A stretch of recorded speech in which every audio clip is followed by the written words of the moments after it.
Saudara Menteri Kesehatan Budi Gunadi Sadikin telah mendata fasilitas kesehatan yang terdampak gempa NTT. Fasilitas layanan kesehatan tercatat sebanyak 6 puskesmas rusak berat, sementara 2 rumah sakit yang rusak parah. Kemenkes akan mengirim tim tenaga kesehatan dan bentuk Health Emergency Operation Center untuk mengidentifikasi korban-korban dengan cepat. Yang rusak parah, yang paling parah di RSUD Nagekeo. Ya. Ada beberapa yang rusak sedang dan juga ada yang rusak ringan. Itu tugasnya dia nomor 2 ya, identifikasi fasilitas kesehatan. Dan yang ada terdaftar cukup, cuma kita takutnya ada juga tenaga kesehatan di Provinsi NTT kan yang terkena dampak, sehingga kita juga udah mengirim beberapa tim emergency medical team. Jadi satu kompi, satu regu untuk dikirim ke sana, dan tugasnya adalah mengidentifikasi kebutuhannya di mana agar nanti malam ini kita bisa lepas ke relawan-relawan yang mau pergi. Kapolres Manggarai Timur AKBP Haryanto yang memantau kondisi warga pasca gempa menyatakan akses menuju lokasi terdampak gempa di Lambaleda Utara sempat terputus akibat longsor di sejumlah titik. Namun pada Minggu pagi akses sudah mulai bisa dibuka, di mana polisi telah membangun tenda darurat untuk pengungsian sementara. Setelah akses bisa dibuka, diharapkan bantuan makanan, minuman, serta obat-obatan bisa segera didistribusikan kepada warga. Ada juga yang masyarakat yang di daerah Dusun Ronting yang sangat darurat sekali, tenda-tenda darurat kita berdirikan karena kan akses ke sini kemarin cukup sulit dan medan cukup berat. Namun demikian sejak tadi pagi subuh sudah jalur bisa dilewati. Terima kasih. Perjalanan dari Bandara Ruteng ke lokasi kurang lebih 3 jam. Saudara, masyarakat Kabupaten Belu di perbatasan Indonesia Timur Leste menggelar doa bersama bagi korban gempa di Pulau Flores. Doa ini sekaligus menyambut peringatan Hari Kemerdekaan RI.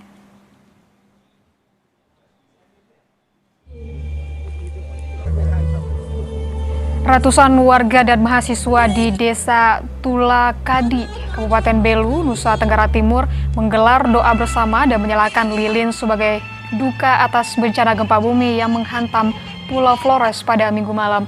Warga dari berbagai kalangan bersama TNI Polri menyalakan lilin secara bersama-sama, mendoakan agar bencana segera berakhir dan proses pemulihan berjalan dengan lancar. Doa bersama ini sekaligus menjadi momen untuk memperingati dan mendoakan kemerdekaan RI ke-81.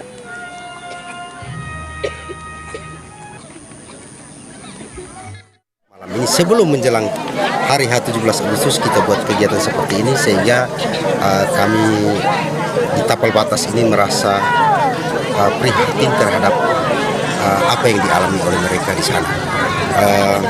Kegiatan ini juga bertujuan untuk sekalian memeriahkan HUT proklamasi kemerdekaan RI yang ke-81 di Tapal Batas ini.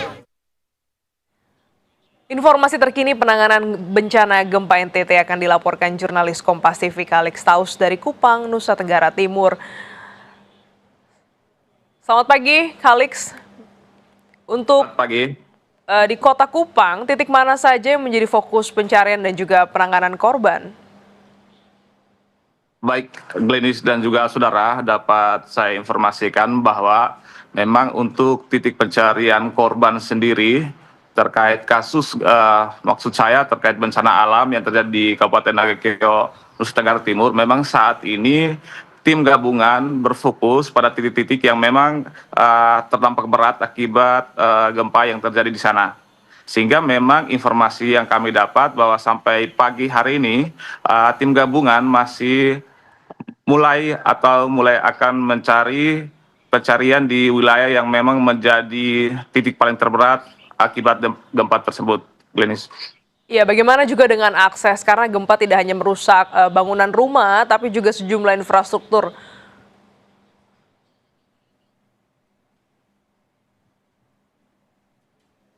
Kalix? Baik, Glenis.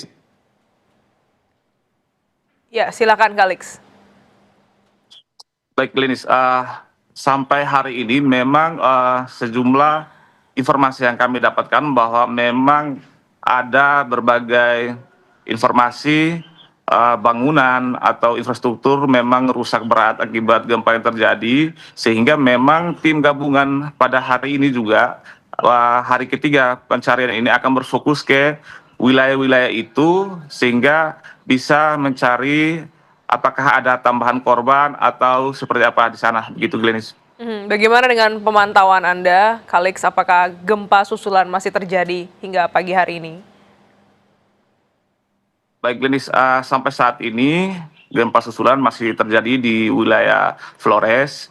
Dapat kami informasikan pula bahwa sejumlah gempa susulan yang terjadi seperti di Kabupaten Manggarai sampai saat ini juga masih terjadi, sehingga memang warga di wilayah tersebut diminta untuk tetap waspada dan tidak panik, selalu mencari sumber informasi yang tepat sehingga tidak membuat mereka panik, begitu Glenis.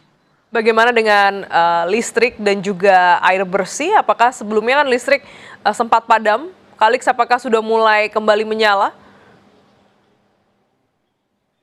Baik, untuk kondisi listrik di daerah terdampak, memang sejumlah informasi yang kami dapat sampai saat ini di wilayah-wilayah pelosok belum menikmati listrik karena jaringan yang putus di sana, Glenis. Sehingga memang ini membutuhkan pemulihan atau instansi terkait untuk bergerak cepat sehingga bisa memulihkan situasi listrik yang masih padam di wilayah yang di pelosok, begitu Glenis.